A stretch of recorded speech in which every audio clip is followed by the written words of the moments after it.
Thank you, Opalaka, for tuning in on a very special segment of Pinder's Perspective. There's an old saying, do you want to talk to the man of the company or the woman in charge?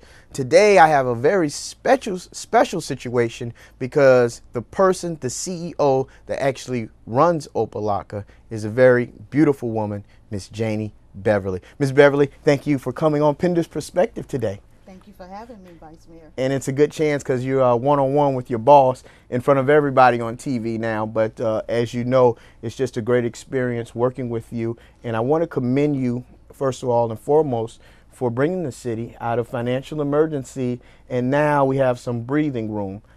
And I'm going to go right into the segment by saying thank you, and thank you again. Ms. Beverly, go ahead and talk. You're quite welcome, sir.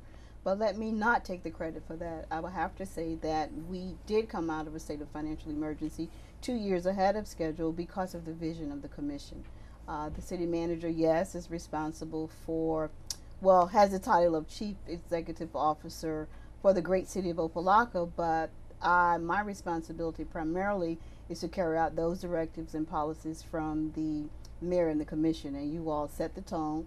You give us the vision, you give us direction, you tell us what to do, and it's my job to make sure that all of those people who work for the great city of Opalaka carry out that vision. So you all are the visionaries. Thank you. And I would like to think all that is true. But honestly, you really are the CEO, and many people don't understand. You're in charge of how many directors and how many employees in this great city? Right now we have 150 employees. Under the tutelage of the city manager's office, we have the police department, finance, public works, community development, building and license, human resources. Then, of course, we have the city manager's office. In addition to that, we have 2 grant programs, DJJ and also crime prevention. And, of course, we cannot leave out our great Parks and Recreation department.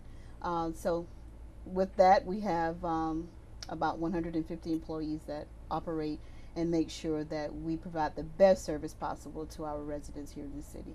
Wow, and I have a rough time just taking care of myself other than little Junior, and you have the 156 employees to take care of and supervise.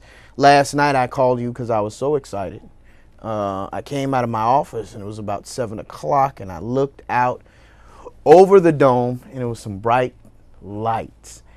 Bright lights. Let's start first at Parks, but let me ask you, how self-fulfilling is it to see the tutelage of your hard work come into fruition? Because when I looked over the dome and I saw the bright lights, I had to go back and think about all of the process, the bidding, and what it took to that to come into fruition. One of the things that make working for the city of Opalaka so unique, and also city government, is that it's everything that we see, all of the accomplishments that are here, all of the results that we see here in the city, it's a result of hard-working young men and women. Yes, sometimes, you have one individual who will complete the paperwork, and we present that information to the commission, and you all say yay or nay on what we present, but it's really the total work of a great team, working together to accomplish many things that we see here in the city. And I too was surprised when I went outside, and we're all excited because I received a phone call from the person who completed the paperwork, and that was the assistant to the city manager, say look out the window. And when I looked out the window and saw the bright lights, it just, it's remarkable. And it was really refreshing to see children on the field late at night, because you can see anything that you drop out there. It's really It's really remarkable. And I get a chance to you because you used to actually be the director, I want to say many moons ago, but I was an employee here, and actually I was filming this show with someone else on here, and now you went from a director there now to the CEO of 156 employees. But let's talk about something else.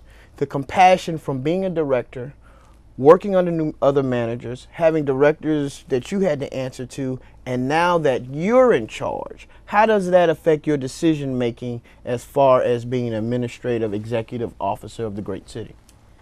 I think in many ways, one of the things that that really, really, really stands out in my mind, and I guess challenge me and also inspire me is that I know the city very well. I have worked in the great city of Opelika. If you put together all of my years with the crime prevention program, close to 30 years. Wow. So there aren't many roads, aren't many trails, not many areas in the city that I don't know. So you're saying that you were working with the city when I was born? Yes. That is great. Go ahead. For many years. So when I'm asked or when I see something that needs to be done, because I know the city and also many of the needs here, it it just it drives us. It drives you. And it also and I hope that I also inspire those who work for me to want to do the same thing, or it just gives us that extra energy that we need to try and achieve those things that we know are important, and that will improve the quality of life for everyone who lives here. I know a lot of times I'm on a dais, I have a lot of energy, I'm very excited, but now that we're out of financial emergency, you're working with some resources. I see you at the parks, looking at putting lights under the bleachers, the shelters, water fountains out there. Tell us the plan on parks and recreation on different parts of our city, where you see it. Are we doing new programs? You have an excellent director, Charlie Brown. We have excellent supervisors out there with Zanya and Mr. Rick and Randolph, who've been in the community. What do you guys have in store for parks and recreation? Oh, we have great things in store for Parks and Rec. I think when you see the children on the parks, you're energized just from their energy. They're all excited, and they're smiling and just very, very competitive and energetic with all the activities that we have going on. And because of that, we are inspired to make sure that we do a better job, I should say, of bringing resources into to Parks and Rec. The lighting that you see on Shabundi Park, we've also completed that same type of lighting on Ingram Park, and we're also planning to do the same thing with Siegel. We're also going to go into the Magnolia North Triangle area and upgrade the park, the small park that we have there. We're also looking at acquiring additional land to expand that tot lot in the area so that the children there will also have an area. The Niles Gardens area, we did acquire some dollars to look for space for a park in that area. So we're really now working on a master plan for all of our parks. Ingram Park is just a beautiful park. Yes. It really is. In our staff meeting on yesterday, we discussed, acquisition there, access, expanding a boat ramp. How do we make that, a water theme, not a water theme park, but how do we utilize the water that's there, that's so beautiful, to program and to have activity, something that will, draw people to Ingram Park. Ingram Park is a beautiful park. Beautiful, beautiful. We're on our way. Parks and Recreation, we're on perspective. So let's move on to the other P, which is Public Works. Public Works, you're doing some great things there. My vision in the next 4 years, before my term is up, is one, I have a vision of reopening the water plant. Why? Because as I travel to Washington, Tallahassee, there are three things that people talk about: water, land, and air. Only because the great G up there is not making any more of it. So I really want to spearhead possibly reopening our water plant, but put that on the back burner. You all did some great things, innovative things, took a chance, visionary, and I have to congratulate you on that. You're replacing every water meter in the city of Opelika. Tell us about it. Yes, we are. We are also excited about that.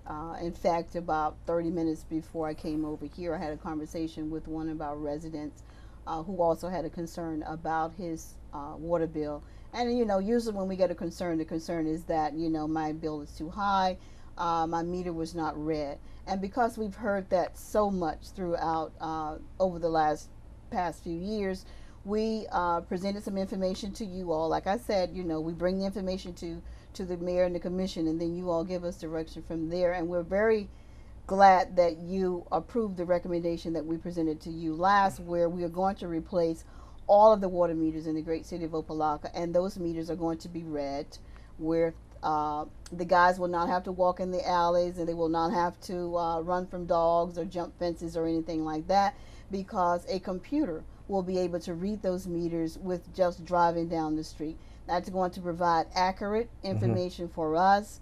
If there is a problem with the meter, then we will be able to detect it, go out and repair it. So it's going to be a win-win for the residents and also for the city. So we're very excited. Within the next 2 weeks, we should see activities in all of our all sections of the community with the installation process starting. It's going to take about 6 months to complete it, probably less, but it's just going to be a win-win for all. And I would just like to say that what we're getting ready to do here in the city, they're already doing it in other communities. So it's bringing us into the age of technology, where you depend on technology a lot to make sure that you're providing quality service to your residents. Let me jump on another subject with the process, because I want to make it very clear how I think the fact that you've been in the city for so long in different positions, and now as the CEO, when I was reading the proposal from all of the companies, and I noticed the recommendation for this company, I know you had a compassion, because they said we will not lay off any persons in that department. In fact, they will be training and possibly hiring more people. How did that affect your decision and recommendation? I'm not even sure you were on the committee, but as I was reading your recommendations, it stood out to me, and I said, you know what, this is someone who looked at the entire scope. It's important. Anytime you make changes, a lot of times with some of the larger private companies, when they make changes, of course, the first thing that happens is that you call it's downsizing, or you have to lay off. But we don't like to do that here in the city.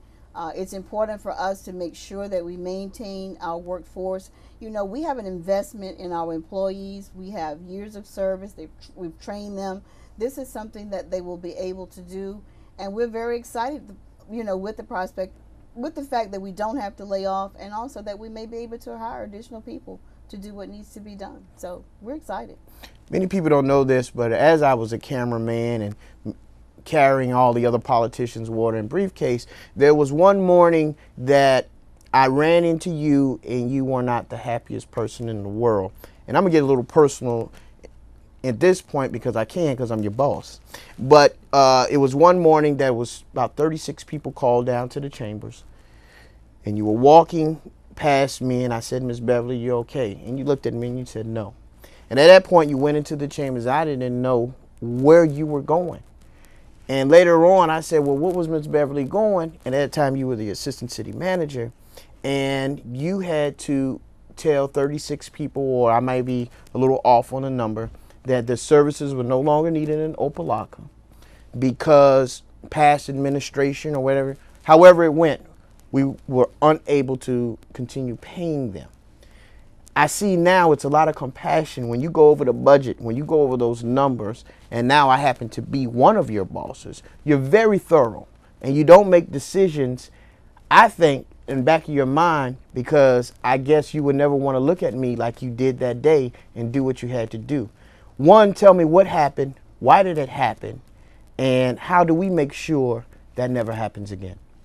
That was a very difficult day. That was a day really that, well, first of all, it was no sleep the night before, probably many nights before that, because it required really looking at every position in the city, looking at each department, and really making the tough call. You're right. I was the assistant city manager / human resources director. Okay. At that time. So it was my responsibility, working with the finance department, to really analyze and look at each position there and to see what kind of impact it had on the overall budget. We knew that we had to do something. The manager gave us the directive because we couldn't continue at the rate that we were going. We were in the deficit in many of our funds, general fund and also in our enterprise fund. So in order for us to present a balanced budget, and also in order for us to start to reduce some of those deficits and some of those funds, we had to. When you look at the overall general fund budget for the city, a lot of our budget, I shouldn't say the majority, but a lot of it is, personnel driven, because we provide service. That's what we do. We provide services to the residents who live in this city. And in order for us to provide services, you do that through people. So it was a very tough decision. It was a very tough thing to do. I had compassion for everyone there. There was no easy way to do it, no matter how, I had to present it. So I just had to present it. But in order for us to do that, I don't say that we need to have paralysis analysis and just analyze everything that we do. We're in great shape as we end this fiscal year in terms of making sure that we have money in the bank and that our funds are not operating at a deficit. So we're very pleased about that, thanks to the leadership of the commission. We just have to be sure that we don't go out and do a lot of hiring. Just making sure that our funds are doing what they're supposed to do, that the enterprise funds are that the general fund is not subsidizing our enterprise funds, and we can do that. I'm not saying that it will not occur occasionally, and if it does, it's so that we're always operating sound physically. Good. So I just want to say thank you again for taking us out what you kind of inherited and taking us where we are today. And we're looking for many more projects and things from you. Back onto the same P as a public works, I like to always have it kindergarten clear. So what you're saying is, now that we're financially sound, we can hire people to cut the grass, clean the streets, improve the quality of life that we may have been missing before we were able to hire those people. We can. We yes, can. Sir, we can. We can. We can. But we're going to do it with a plan. Okay. I think it's important for us to know how many alleys we have, what that equals in terms of, I guess miles. It's important for us to know. And in order for us to do that, it requires planning. And we have spent time, based on the direction from you all, to make sure that we plan. Because you ask me at every commission meeting, how many alleys do we have? What plans do we have in place to cut the alleys? What plans do we have in place to clean the canals, to sweep the streets and to do the kinds of things that need to be done to make sure that our city is beautiful? And because of that, we are putting and have put plans in place. So we know how many people we need to hire to cut the alleys, because we know how many times we need to cut the alleys per week. So those are things that require planning ahead. And if you plan your work and work your plan, all right, then you can do the kinds of things that need to be done without going back into a state of financial emergency. Madam Manager, still on the same P on Pinder's perspective, the canals. I just want to say great job on keeping them clean. I know sometimes during rainy season you have to cut them maybe 4 or 5 times a month because they're so high. But I've been getting rave reviews and compliments, especially around the Nathan B. Young area, that it was okay to clean the canals and do it, but the maintenance. And I guess that has to do with a lot of your planning. I know you have a new public works director. You just hired a new assistant public works director. How is important the leadership in each division? How does that trickle down to what I call the troops? It's critical. It's critical. In fact, I toured with the director, the assistant director, and the operations manager the early part of last week. We went up and down, I would have to say, every street here in the city. And sometimes it's the little things that people probably say, oh, that's not important, but those little things are very important. The canals, I know, water, there's just something about water, and I guess that's why I rant and rave so much about Ingram Park. But the canals, we know, once we completed the dredging, we spent close to $24 million to make sure that our canals were clean. Now, Hurricane Wilma did provide some added debris there that we didn't anticipate. And we're now working to I saw them actually today. It looks beautiful. Remove all the trees. You're absolutely correct, sir. We have a company on board who's spraying to make sure that the vegetation that we see there, that will soon fall to the bottom. And then our guys, our staff, that division, the canal maintenance division, will then go out and make sure that all of the debris that kind of settles at the ends of the canal where you have the crossings, yes, they're going to clean all of that out. and the residents will start to see again, because I know when we cleaned the canals initially and we rode with South Florida Water Management District, you could really see the fish, jumping up, and we Right. would like to see that again.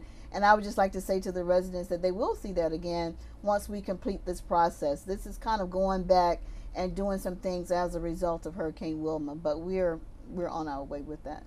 Great, great. So we got two P's out of the way on Pinder's perspective, and the show is getting ready to go ahead and wind on up. So I wanted to discuss the last P, and that is the police. A very difficult issue, because as I came in as the vice mayor, one of the things that was in every newspaper was that, with your permission, I got a chance to hands-on visit the police department and look at see how many officers are on the road, and I got a chance to look at the FDLE report. And since then, I guess so many changes have happened, but you've also, through the dais, we've allocated more dollars to give you some resources to hire even more officers. I see the new Chargers. They're black and white. And on the street, we call them throwbacks, Madam Manager. All right. All right now? We call them throwbacks. So we got the throwback colors, but we got the new cars. Okay. And really excited about that. When will all of them be on the road? And I think that we're hiring even more officers as we speak. And talk about hiring officers in the process, because it's not like going to Family Dollar, filling out an application, and you hire someone. It's some time. It is. The police department, and I think it's probably true in cities around the country, and I made that a part of my report at one of the commission meetings. We recognize that public safety is critical to every facet of any community. If your residents feel safe and if your businesses feel safe, then of course those entities are going to thrive. Your businesses will thrive, and your residents are going to participate in all of the activities that you have in the community. And because of that, the commission has always allocated, resources to the police department to make sure that we do the kinds of things that we need to do to ensure, the safety of everyone who comes through who are part of our community or who visit our community. And I would just like to say that the police department is moving. It may appear that we're moving slow, and I don't want to think that it's that paralysis analysis syndrome again, but we are doing the very best job that we can to hire the best officers that we can. It's important for the officers who are here that we bring on officers who are going to have their backs when they have to go on calls, who are going to back them up, and that we have a quality officer backing them up. We are not the only community experiencing problems or challenges recruiting. Police departments around the country are spending thousands and thousands and thousands of dollars to recruit because they're having a difficult time recruiting officers. I don't know. I haven't studied I haven't done research to know why that's difficult. I just know that it's difficult to recruit at all levels. But Madam Manager, let me not interrupt you. I did see in your budget report you have even increased the entry-level position in the city of Opelika, because I remember one time we were last behind Florida City, and I saw another report we're no longer last. So I'm saying that to say this, that I want to applaud the mayor and my colleagues, but also you for realizing that and doing something on our level about that. Tell us a little bit also about where we're at now and where we were. We are in the final stages of completing the PBA contract, but yes, as a part of that PBA negotiations and the PBA, I would have to say they're very satisfied with what we've done. We put some very innovative things on the table, and part of that is increasing the salary, the beginning salary for the officers who work for us. At one time, we were the last, or very close to the last, but I'm happy to say that, the salary that we have proposed puts us not at the last. It makes us competitive with other police departments. And also we have a process in place. The process involves, the initial application. We have involved the police chief has also made arrangements with Miami-Dade to have that applicant go through the assessment process. The assessment process is what officers from all the other municipalities, county government go through. If they make it through that process, then it becomes the psychological and the don't let me forget. They then have to go through the psychological, the physical, and What is the test that you take when you have the lie detector test? Oh yeah. Okay, that part. Okay. That's an important part. That's that's the part. Once they Great. complete that, then we do. They have a very extensive background check in place because we want to make sure that if we're going to invest dollars in an officer to come, through training, equipment, and all of those things, that we're getting the best candidate for our city. Great. So we put some things in place, and we believe that while it has lengthened the process some, in the very end, it's going to be a win-win for both the city and for the person who comes on board and puts on the uniform. Good. Our residents do deserve the best Yes, officers protecting them day and night in the city of Opelika. And if it takes a little bit more time to get the best, man and manager, blame it on me.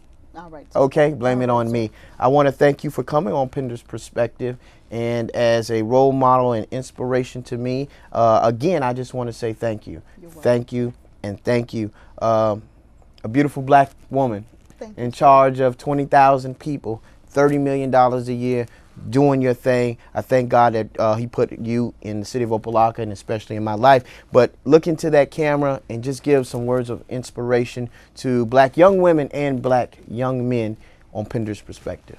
Yes, sir, Vice Mayor. I would just like to take this opportunity to say thank you, first of all, for having the opportunity to do this. I don't take it for granted. I do say my prayers every day, and I thank God for this opportunity. And I would just like to say that it's important for each of us to have a vision, and if we're given an opportunity, to take that opportunity and to do the very best job that we can for where we are. Thank you. You heard it on Pinder's Perspective. Janie Beverly, the CEO of the city of Opelika. We're on our way. We're on our way. We're on our way. Don't forget to pray. God bless you. See you next week.